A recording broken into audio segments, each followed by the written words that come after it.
الحمدللہ والصلاة والسلام علی رسول اللہ اما بعد باب اثم من کذب علی النبی صلی اللہ علیہ وسلم۔ اس بات کی وضاحت کہ نبی مکرم صلی اللہ علیہ وسلم پر جھوٹ بولنا یہ گناہ کا کام ہے۔ حدیث نمبر 106 ہے۔ قال حدثنا علی بن الجعدی قال اخبرنا شعبة قال اخبرني منصور قال سمعت ربعي بن حراش يقول سمعت عليا رضي الله عنه يقول قال النبي صلى الله عليه وسلم لا تكذبوا علي فإنه من كذب علي فليلج النار۔ سیدنا علی رضی اللہ عنہ بیان فرماتے ہیں کہ نبی مکرم صلی اللہ علیہ وسلم نے فرمایا لا تکذبوا علی، مجھ پر جھوٹ مت بولو، فإنہ من کذب علی، کیونکہ جس نے میرے اوپر جھوٹ باندھا، فلیلج النار، تو وہ جہنم میں داخل ہوگا۔ اس حدیث سے امام بخاری رحمہ اللہ یہ ثابت کرنا چاہتے ہیں کہ بغیر کسی تحقیق کے بات کرنا اور آپ صلی اللہ علیہ وسلم پر جھوٹ بولنا اس کا بہت زیادہ گناہ ہے اور یہ انسان جہنم میں داخل ہوگا۔ اور اسی کو دوسرے معنی میں یوں سمجھ لیا جائے کہ اگر انسان کو آگ میں داخل ہونا پڑے تو اسے آگ میں داخل ہو جانا چاہیے، لیکن پھر بھی اس کے مقابلے میں آپ صلی اللہ علیہ وسلم پر جھوٹ نہیں بولنا چاہیے۔ ہمارے ہاں مختلف قسم کے لوگ، خصوصی طور پر خطباء، واعظین، مقررین حضرات جو ہیں، جوش خطابت میں آ کر بے شمار ایسی باتیں کہہ دیتے ہیں کہ جو حدیث رسول صلی اللہ علیہ وسلم سے مطابقت بھی نہیں رکھتی ہوتی، لیکن وہ بات بیان کر کے کہہ دیتے ہیں کہ یہ نبی علیہ السلام کا فرمان ہے۔ تو کہیں نصیحت اور تبلیغ کا جو ایک سلسلہ ہے یہ گناہ کے اندر تبدیل نہ ہو جائے۔ لہذا یہاں حدیث سے حافظ ابن حجر لکھتے ہیں کہ کسی بھی قسم کا جھوٹ مراد ہے، ہر طرح کا جھوٹ اور ہر قسم کا آدمی جھوٹ بولنے والا، خواہ وہ خطیب ہے، امام ہے، مقرر ہے، واعظ ہے، حتیٰ کہ وہ سادہ سا آدمی کیوں نہیں ہے، قرآن و سنت سے اس کا لگاؤ نہیں ہے لیکن پھر بھی وہ بات کر رہا ہے، وہ بھی اس کے اندر شامل ہے۔ اور تیسرے نمبر پر یہ یاد رکھیں، ہمارے ہاں کچھ لوگ ایسے ہیں، خصوصی طور پر علماء کرام اور بالعموم عوام الناس بھی شامل ہیں، جو یہ بات سمجھتے ہیں کہ ترغیب و ترہیب کے مسئلہ میں ایسی باتیں کرنا جائز ہیں، رسول اللہ صلی اللہ علیہ وسلم کی طرف نسبت کرنا جائز ہے جو آپ نے نہ بھی کہا ہو۔ ترغیب و ترہیب کا مطلب کیا ہوتا ہے؟ کسی کو دین اسلام کی طرف راغب کرنا۔ اب کوئی آدمی مثال کے طور پہ نماز نہیں پڑھتا تو آپ اس کو یہ کہہ دیں کہ بھائی نبی کریم صلی اللہ علیہ وسلم نے فرمایا کہ جو آدمی فجر کی نماز مسجد میں باجماعت پڑھتا ہے نا، ایسے آدمی کو 10 حج کا ثواب ملتا ہے۔ اب یہ یقینی طور پر جھوٹ ہے، 100% جھوٹ ہے۔ اگرچہ مقصد ہمارا نیک ہے کہ 10 حج کی فضیلت سن کر وہ فجر کی نماز باجماعت پڑھ لے گا، لیکن آپ نے جھوٹ بول دی ہے۔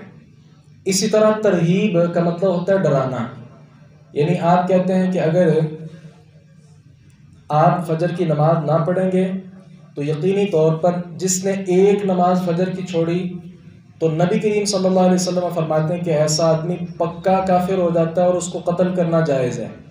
اگر کوئی ایسی بات کر دے تو یہ بھی 100% جھوٹ ہے، اگرچہ بیٹھ پہ مقصد اس کا نیک ہے کہ میں اس آدمی کو نمازی بنانا چاہ رہا ہوں، لیکن کم از کم ایسے انسان نے نبی کریم صلی اللہ علیہ وسلم پر تو جھوٹ بول دیا جو بالکل حرام ہے۔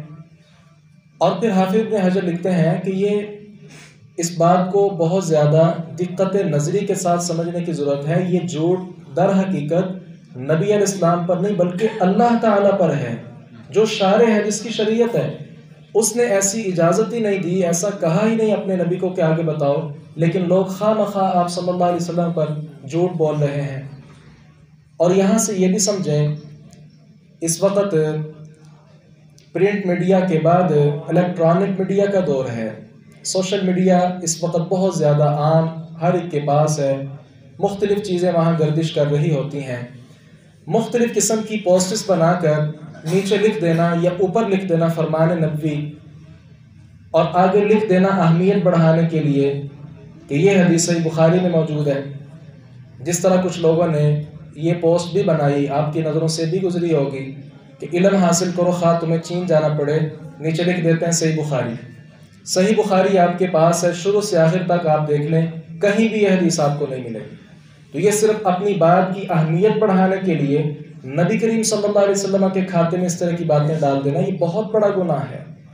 اسی طرح کچھ لوگ نہیں بلکہ اکثر لوگ آپ کو ملیں گے، جب بھی کوئی بات کریں گے نا تو کہیں گے حضرت علی کرم اللہ وجہہ کا یہ قول ہے۔ اور میں یہ سمجھتا ہوں کہ جتنے بھی اقوال علی رضی اللہ عنہ زبان زد عام ہیں، ان میں سے 95 نہیں بلکہ اس سے بھی زیادہ فیصد اقوال ایسے ہیں جن کا شاید علی رضی اللہ عنہ کو پتہ ہی نہ ہو، لیکن ہم صرف اہمیت بڑھانے کے لیے بات کی کیا لکھ دیتے ہیں، فرمان علی، قول علی یا فرمان نبوی۔ تو یہ بہت بڑا جھوٹ ہے، اس سے اجتناب کرنا چاہیے، کیونکہ علی رضی اللہ عنہ کی ہی یہ حدیث ہے کہ آپ صلی اللہ علیہ وسلم نے فرمایا کہ ایسا آدمی جہنم میں جائے گا جو میرے اوپر جھوٹ بولتا ہے۔ اور آخری بات یہ ہے کہ کسی بھی حدیث کو بیان کرتے وقت اس کی تحقیق کر لینا ضروری ہے۔ صحیح بخاری میں جتنی حدیثیں ہیں یہ پوری امت کا اتفاق ہے کہ یہ ساری صحیح روایات ہیں۔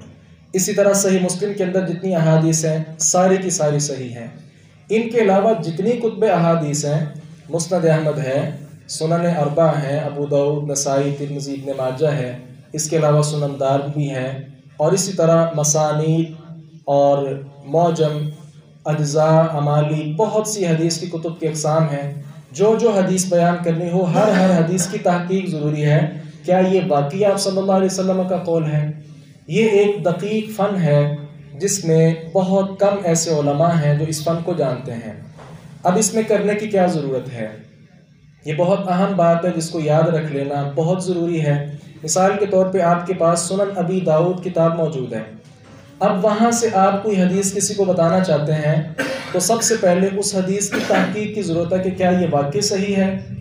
اگر آپ یہ کام نہیں کر سکتے، یہ فن چونکہ بہت مشکل ہے، اگر کسی کو اس کے اندر مہارت نہیں ہے تو پھر اس حدیث کے متعلق اس کے ریلیٹڈ دیگر علماء کرام کے جو اقوال ہیں وہ پڑھ لینے چاہیے کہ فلاں عالم دین نے اس روایت کو صحیح قرار دیا ہے، اسی پر اعتماد کر کے حدیث کو آگے بیان کرنا ان افراد کے لیے جائز ہے کہ جو حدیث کی تحقیق کا فن نہیں جانتے۔